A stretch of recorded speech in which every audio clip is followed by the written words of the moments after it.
Ayan. Keisha! Hi. Nakikita pa tayo ng kaunti. Nakalak ba mga pinto mo niyo?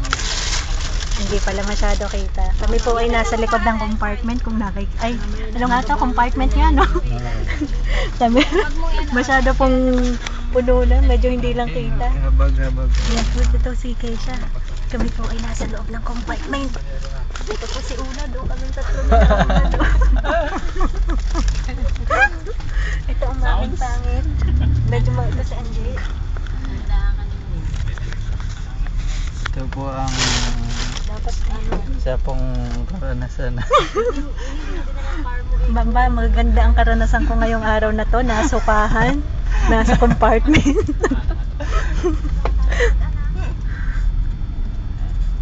Tawa-tawa na naman ang mga nasa States.